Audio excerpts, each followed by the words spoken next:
Welcome everybody to the 39th episode of the Advanced Dungeons and Dynamics 365 Bare Bones Configuration Guide live stream, where we're setting up Dynamics from the ground up and working through all the modules. And just so that you can get an idea of how relatively easy as an ERP system, Dynamics 365 Finance and Operations is. So to recap what we've done so far, if you look back at all of the other live streams, is we've worked through all of the financial modules, so all the core ones anyway. So we've set up an organization, we've created the legal entity, we configured some bank accounts, which we've been using throughout this. We've gone through accounts receivable and accounts payable and set up customers and vendors and even received money and paid some money. So we've done all the financials. So today marks a milestone, because what we're doing is we're moving on to the supply chain management modules. And from now on, what we're going to be doing is working through, I don't know in how many live streams, these 30-minute blocks, we're going to be moving through and setting up all the products. We're going to set up inventory management. We're going to configure purchasing to extend out what we've already done within accounts payable. And we're going to configure a lot of the sales order management. And along with that, we're going to set up pricing. We're going to set up just a lot of things. So this is supply chain management is one of my more favorite areas, because you can do so much in there. I'm not saying that finance isn't fun, some people's cup of tea, but I really like the supply chain management because there's a lot of mechanisms inside of there. So let's move on and let's start. So just to ground everybody, like I always do. So this is the lab environment that we're working through. So if you want to go out and do this, we've got these lab environments that you can borrow, and you can go through and configure all of these. And also you can go out and you can do this all yourself with the environments that are available through Lifecycle Services for however long that still lasts. There are environments out there that you go and run locally and not even pay a dime. So you can do this all on a shoestring budget.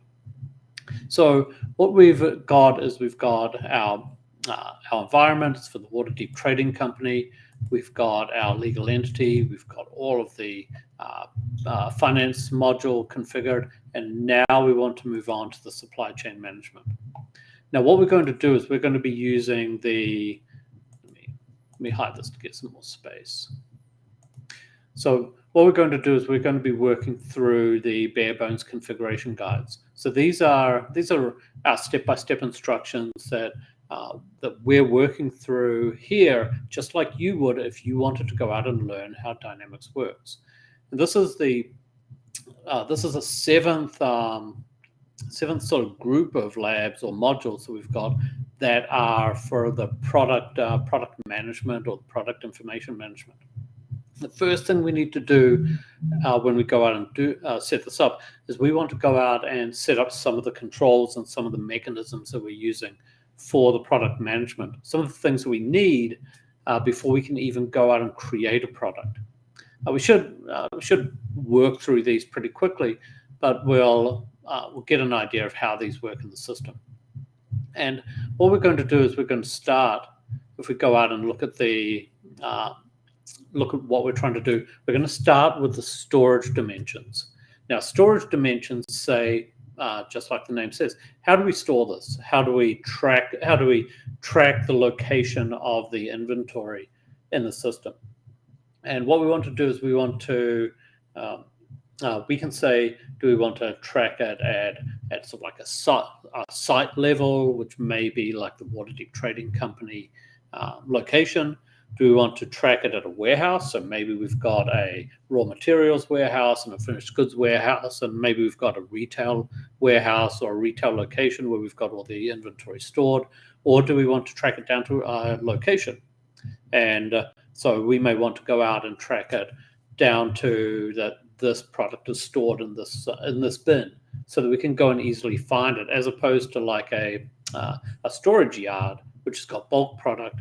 The product may be big enough that we don't really need to say that it's in bay A, bay B, bay C, and so forth. So that's what we're going to do here in the setup.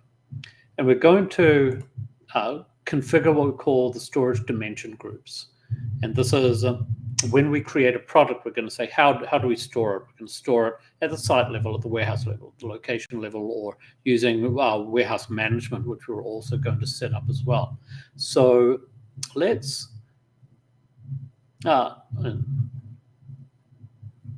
me just check this. So for some reason, let me go back to the documentation. Let me just fix this. I think I made a mistake and you actually haven't been seeing this. So let me open this preview. Let me just check this. Okay, and let me share one thing here.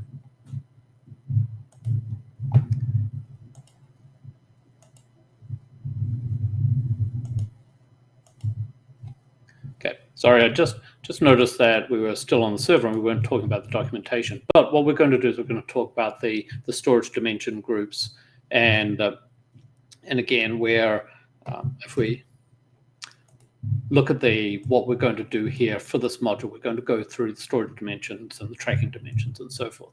But those are all a good sort of preamble to the setup that we're going to go and manage here. So what we're going to do is we're going to start by setting up a site or a site storage dimension. Then we're going to continue on. We're going to set up a warehouse, and then we're going to set up a storage dimension for just locations. Now, also we'll look at warehouse management, but we're not going to set that up just yet. So we're just going to move through this. So I've got my cheat sheet here that I'm going to work through just like you would. So what we're going to do is we want to find the storage dimension groups. And I'm going to do a search here, and what we're going to do is we're going to find the storage dimension groups are in the product information management area under dimensions and variants. So I can open this up through the menu by just doing a search here, or what I can do is I can go to the menu item, and I'll go into a new module that we haven't gone into, I believe, yet, which is product information management. And then we're going to go to the dimensions, and we're going to see the storage dimension groups that are stored here. So if I click on that, it's going to take us into our dimension groups. And what I want to do is I want to go out and I want to say, I want to have a storage dimension group here for tracking at a site. So Dynamics 365 has this concept of sites, which are sort of like a main area or a main sort of like a main physical campus or location. So in our case, the Waterdeep Trading Company Waterdeep location would be a site. And if we had another division or another retail store over in Neverwinter, then that would be another site because they're physically disconnected geographically. That's the way I think of sites. Now, we can also have a manufacturing site, a production site, a retail site, and so forth that are in the same geographic area. But for the way that we've set this up, we're just going to set it up as geographic locations. But in order to do that, what we need to do is we need to create an inventory a storage dimension group. So I'm going to say that the first one that we're setting up here is a site. And this is going to be, the description is going to be a site. We're going to save this. And now what happens is we get this, let me maybe make this just a tiny bit smaller here. And maybe I'll go full screen here. There. So what we're seeing sort of like this, this grid that is showing us all the different options or the different ways that we can track a storage dimension. So what we have is we've got the default here, which is the site, and we can see that we've got the site, we've got the warehouse, we've got the location, we've got an inventory status, and a license plate. So the license plate is going to be something that we use for warehouse management, and we're not going to worry about that right now. And also we're going to say for this storage dimension group that we create, then is this warehouse management managed? Which is something that we're going to go into later on after we finish the supply chain management. Then we'll go into the other modules like warehouse management. So what we're doing here is we're saying that this is active. It's used for physical inventory. It's a financial inventory dimension, and also we've got coverage plans for this. And what we can do is we can say, do we use this for purchase prices or sales prices? And we're just going to leave this blank for now. So this is the default item here. Even though we've got warehouse checked here, then we're not using it for inventory or financial inventory. So we're going to leave that blank for now. So this is the first configuration for the site. Now, say for example, if we wanted to store this by location. So within a site, maybe we've got a production area, maybe we've got a yard, or maybe we've got a stable, or whatever. Then those can be tracked by warehouse. Then those could be warehouses, and some warehouses may be large enough that we don't have to worry about the individual locations that we track it. We can sort of work out where the inventory is stored. So what I'm going to do is I'm going to create a second one here, which is for a warehouse. And but what I'm going to do is I'm going to change some of these options here. And I'm going to say that I'm going to use this for sales and for purchasing. And I think that's all I'm going to set up here for this for the warehouse. We'll double check that later on. But also now what I'm going to do, let me go.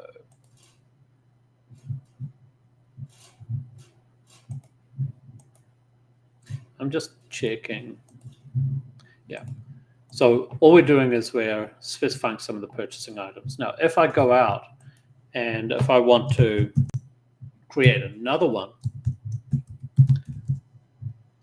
where I want, maybe this product is small enough that we need to track it down to a location level, maybe a bin or a shelf or an aisle or a total something that it's being stored in, then maybe we want to track this by location. So what we're going to do here is we're going to turn on the location. We're going to also say that this is a physical inventory. Let me turn this off here. And let's just save this here. And then what I'm going to do is I'm going to turn on the location. So now what we're doing, if we store this by location, we're storing this by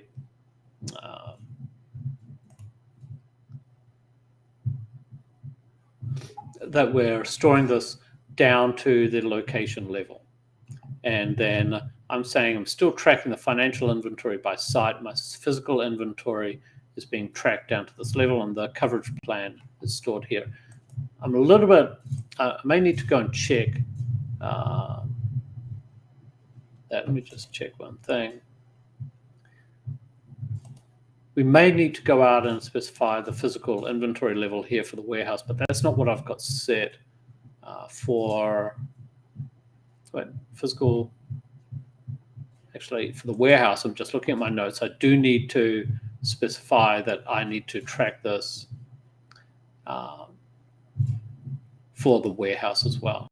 And then I'm going So we need to have the physical inventory at the warehouse level, and then also we need to have the purchase price and sales prices both tracked here as well. So I'm going to do that, and I think I need to, for the location, if I look at that, then I need the physical inventory to be tracked at the warehouse and the location, and then the site tracked at the warehouse and location, the sales price at the sales and location as well. So let's save this. And I think that's all we need to do for the setup. So now we've got 3 different ways that we can go out and we can track our inventory here within for our products. Now later on we'll go out and we'll, as I mentioned, we'll set up warehouse management, and that's going to have an additional configuration that we need to manage. But we're not going to worry about that right now. So that's the first step that we need to do. Now, what we need to do now is we need to go out and also say, how do we track this inventory? So we put the inventory in a location, but we may track it by, it may be batch tracked, it may be lot tracked, it may be serial number tracked, it may have no tracking dimensions. So some products we just bring in and we've got like 50 bottles or 50 vials, let's say. And we may not need to track that we put this particular vial into this potion. We may for contamination, but we may not. Or maybe a ribbon. A ribbon isn't something that we really track by track in any particular way. So we'll have some different tracking dimensions that we want to do.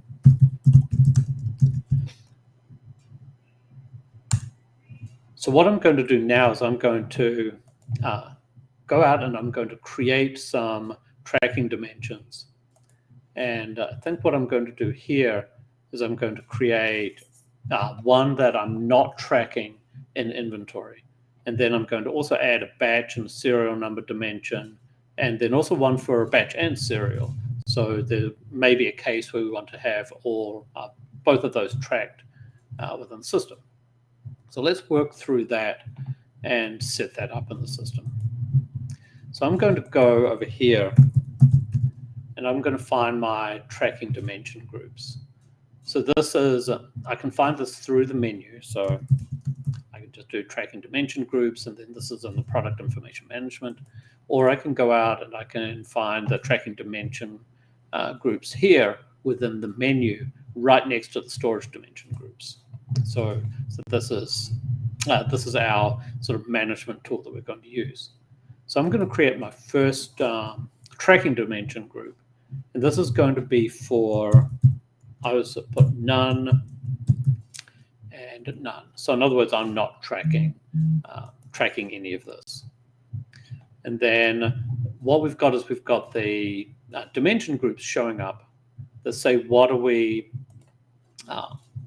tracking? It's the batch number or the serial number tracked within the configuration. So this is, since we're not tracking anything, then we really don't need to select anything. So we'll create another one, which is batch.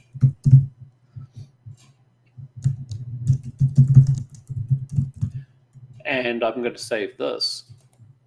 And now what I want to do is I want to say that this is now active. And also I want to say I want to track this by physical inventory and also financial inventory. And I'm not going to select anything else. I'm not going to worry about the coverage planning or any of the other fields that are here in the setup. So now we're going to set up another one, which is going to be serial.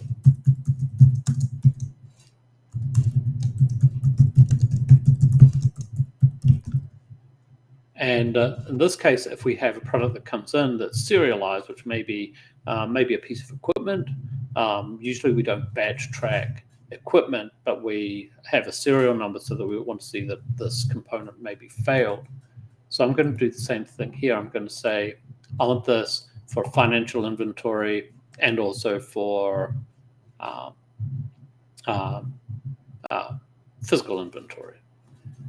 So let me just, so now that I've done that, I'm going to create one more. And this is going to be for, let me go back to here, for batch serial. And this is going to be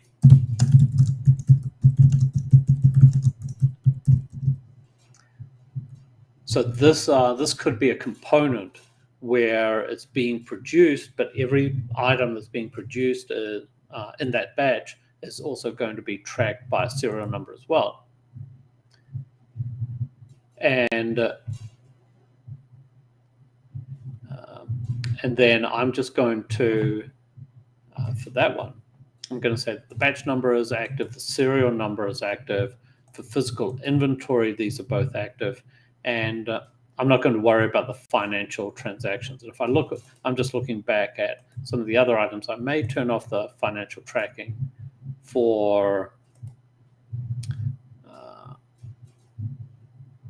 let me check. I may turn off the financial tracking for the serial number as well within the system. So we've now got all of this configured. And also for the serial number, we may want to capture the serial numbers at picking or packing or not at all. So we've got some configuration that we may want to set up here in the system. So now that we've done that, we've now set up 2 of the 3 sort of components that we want to set up. And the final configuration that we want to do is to set up the units of measure. And what we're going to do is we can set up some initial units of measure that we may want to use, and then we'll set up some more that we can use in the system. So the units of measure we need to have. So that's how do we track the inventory? Do we track it in pieces, in inches? Do we track it in pounds, in acres and leagues, or whatever we want in the system? So this is really important for the products as we set those up. So let's return back here, and let's go into the find the units.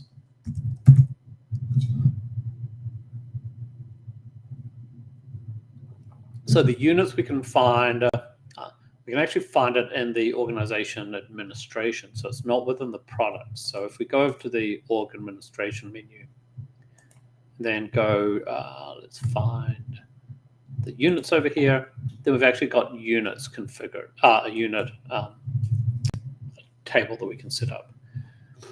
So I'm going to start off, and I'm going to create all the default units that maybe we want. And then we're going to go out and create some more on top of that. So I'm going to go out and rather than hand create every one of the items, I'm going to go out and create the units. And what I'm going to use is I'm not going to put the metric units here, because we're in Faerûn, and the only country which is old-fashioned enough to still use the imperial units of measure, which would be common in Faerûn as a standard unit of measure, is going to be the US. So we're going to forget about the metric for now, and then we're going to say what units do we want to create. So the good thing is we've got quantity, we've got square miles, square yards, cubic feet, pounds, ounces, and all of these other items that we've got here. And we can just go next. And also what it's doing is it's going to create our unit of measure conversions.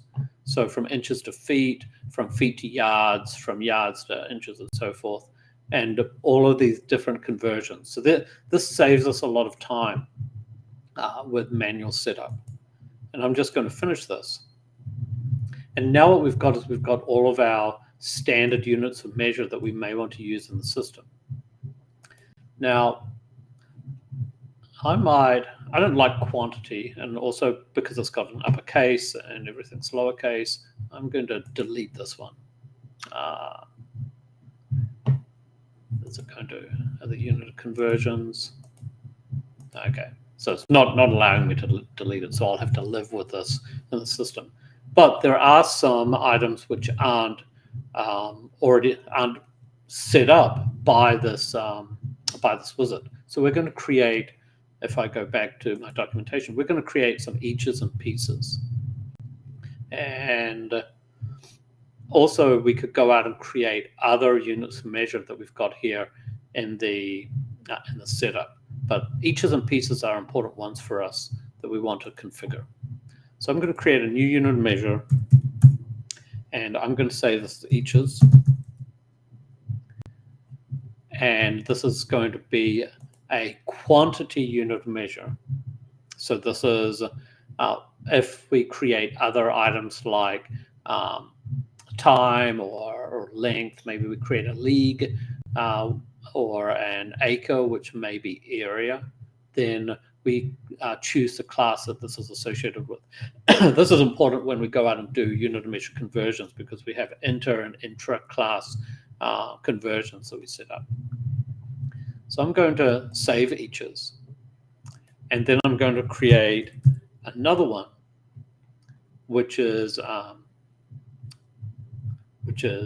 pieces. And let me just check this.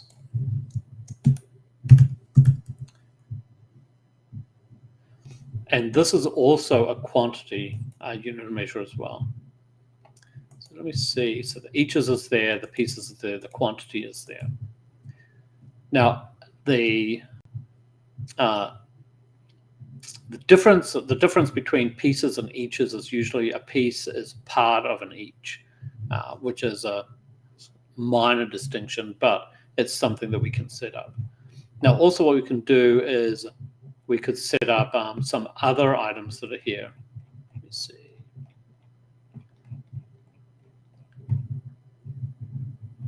We could maybe set up a new unit of measure here and make this a dozen. And this is a quantity unit of measure as well, and I'm going to save this. Now, I forget if we go out and if we set up units of measure conversions, but we'll just quickly look at that and right now. And what we've got is we've got a dozen, which is a quantity. And then what we're going to do is we can go and create a new conversion that says 1 dozen is 12 eaches. And also I can create another one here, which is 1 dozen is 12 pieces. So now whenever we go out and if we use dozens and eaches or dozens and pieces, then it's going to do that conversion for us. I don't know whether I want to go out and do a conversion from eaches to pieces, because a piece of an each, like a piece of cake, there may be 12 pieces to one cake. So for now, we'll just leave this as we've got it within the system. But we're going to, as we create products, and we'll create additional conversions around this. So we've gone out and we've created these. If I go back and look at the documentation, then what I'll do in the meantime is I'll go out and create all of the other units of measure that we may use. So a pound, a stone, which is a stone is equal to 14 pounds, and then also we'll set up vials and casks and other items that we may set up from acre to a hold, I think, and a hide. Forget what I had that, but we'll have all these different unit of measures configured in the system. So that ends today's session. What we did is we went out and we quickly went out and created some ways that we can store products, the ways we can track products, and the units that we are going to record the quantities of these products in. In the next episode or the next live stream, what we're going to do, I think we're going to create some products. I need to go back and look at the series, but we've now sort of set up all the major controls that we need for in order to start creating our products in the system. So with that said, what we're going to do is we're going to stop here. If anyone has any questions, then don't hesitate to send us comments. If you want to support this project, then you can go to patreon.com/ADND365. And we're also giving additional material through the Patreon site for those who want to support the site, other documents and configurations that we're tinkering with. And if you want to find these guides and the different versions of these guides that we've got, then go to adnd365.com/start, and you can see all the guides as they start rolling out, and you can actually go out and do this yourself. So let's stop here. It's been a fun half hour to start off with the supply chain, and we'll look at I believe the products in episode 40, which should drop in real time tomorrow for everyone who's watching this in real time. So with that said, let's stop and have a great whatever time zone you may be in, evening, day, morning, whatever, and I'll see you on the next live stream.